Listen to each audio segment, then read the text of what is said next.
Assalamualaikum dan selamat sejahtera murid-murid. Selamat datang ke kelas PDPR Sejarah tahun 5.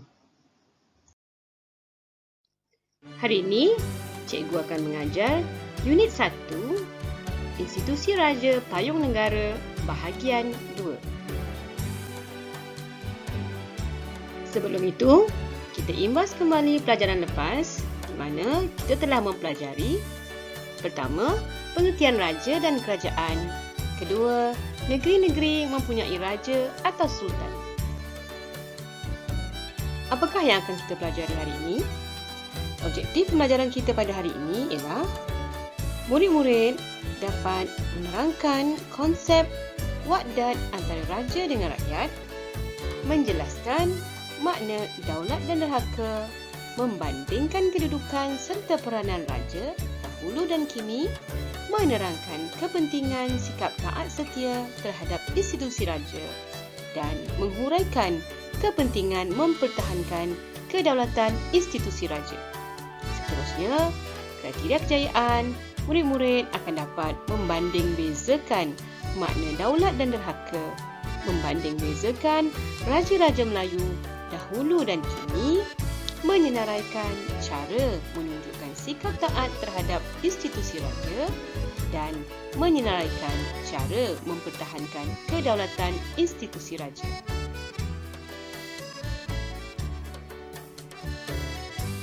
Baiklah murid-murid, cikgu akan terangkan tentang konsep wahdat antara raja dan rakyat. Seperti yang murid-murid telah belajar dalam pelajaran lepas, institusi raja diwarisi sejak zaman kerajaan Melayu awal lagi. Jadi, sikap taat setia rakyat terhadap raja telah terjalin sejak zaman dahulu lagi. Dalam buku Sulalatus Salatin, ada tercatat tentang wahdat atau perjanjian yang termeterai antara raja iaitu Seri Triduana dengan Demang Lebardaun yang menjadi asas kepada pembentukan sikap taat setia tersebut. Dalam wahdat itu, rakyat berjanji untuk memberikan taat setia kepada raja, manakala raja pula berjanji untuk memerintah rakyat dengan adil dan saksama. Di sinilah lahirnya konsep daulat dan derhaka.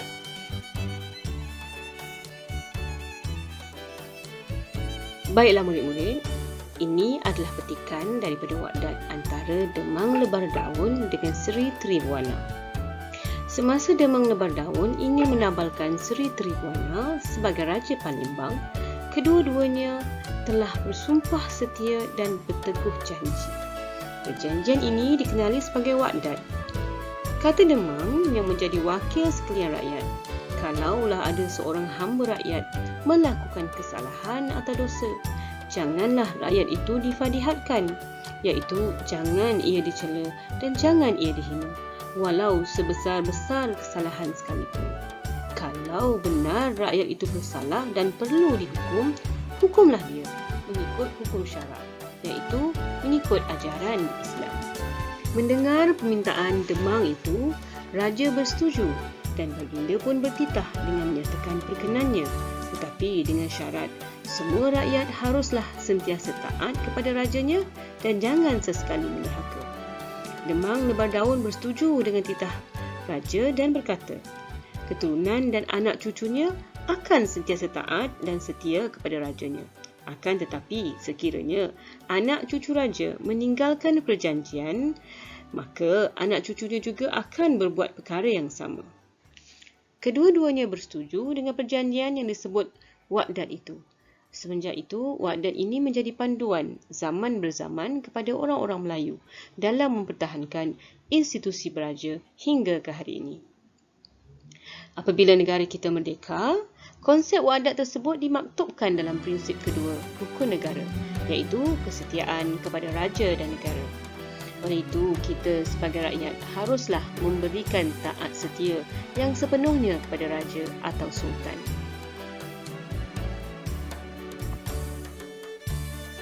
Seterusnya, kita ke konsep daulat dan derhaka. Daulat ialah lambang kekuasaan tertinggi raja atau sultan terhadap kerajaannya, di mana baginda diiktiraf sebagai pemerintah yang tertinggi. Semua rakyat harus menunjukkan ketaatan kepada raja. Rakyat yang tidak mentaati dan menghormati raja dianggap sebagai derhaka. Derhaka pula bermaksud keingkaran rakyat terhadap titah dan perintah raja atau sultan. Rakyat yang derhaka akan dikenakan hukuman yang setimpal. Terdapat kepercayaan dan dipanggil terkena tulah, di mana masyarakat zaman dahulu percaya sesiapa yang menderhaka kepada raja akan terkena tulah. Tulah bermaksud ditimpa kecelakaan dan perkara buruk. Jadi, seorang raja yang berdaulat akan memastikan keamanan dan kesejahteraan terpelihara sepanjang masa, manakala rakyat akan dapat hidup aman dan damai di bawah naungan baginda.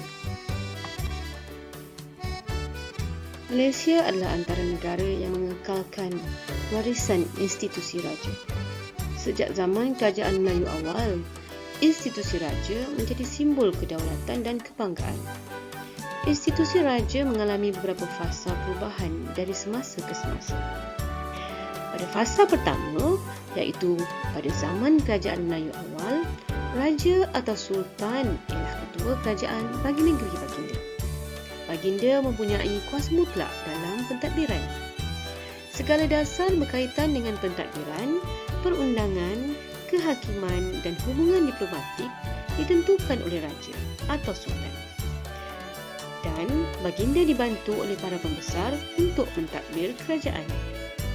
Pada fasa kedua, iaitu pada zaman penjajahan British, raja atau sultan masih dikekalkan sebagai ketua negeri. Walau bagaimanapun, baginda tidak mempunyai kuasa mutlak dalam pemerintahan. Baginda hanya merupakan ketua agama Islam dan adat istiadat Melayu di negeri baginda, dan dilantik seorang penasihat British bagi setiap negeri untuk menguruskan pentadbiran. Pada fasa ketiga, iaitu pada zaman pendudukan Jepun, raja atau sultan masih juga dikekalkan sebagai ketua negeri dan masih juga tidak mempunyai kuasa mutlak dalam pemerintahan. Raja atau sultan hanya merupakan ketua agama Islam dan adat istiadat Melayu di negeri masing-masing. Gubernur Jepun menguruskan pentadbiran negeri-negeri Melayu. Seterusnya, fasa selepas merdeka pula diperkenalkan sistem raja berperlembagaan, di mana kuasa raja atau sultan adalah tertakluk di bawah perlembagaan negeri. Pentadbiran negeri diketuai oleh Menteri Besar dan dibantu oleh Majlis Eksekutif. Institusi yang di-Pertuan Agong diperkenalkan selepas merdeka. 9 orang Raja-Raja Melayu dipilih sebagai yang di-Pertuan Agong secara bergilir. Pentadbiran negara diketuai oleh Perdana Menteri dan dibantu oleh Jemaah Menteri. Sebagai rumusan pelajaran hari ini, institusi raja menjadi lambang perpaduan dan kemakmuran negara. Oleh itu, rakyat seharusnya memberikan taat setia sepenuhnya demi mempertahankan kedaulatan institusi raja. Baiklah murid-murid, cikgu harap murid-murid dapat membuat aktiviti dan latihan berikut. Sekian, terima kasih. Selamat belajar dan semoga berjumpa lagi.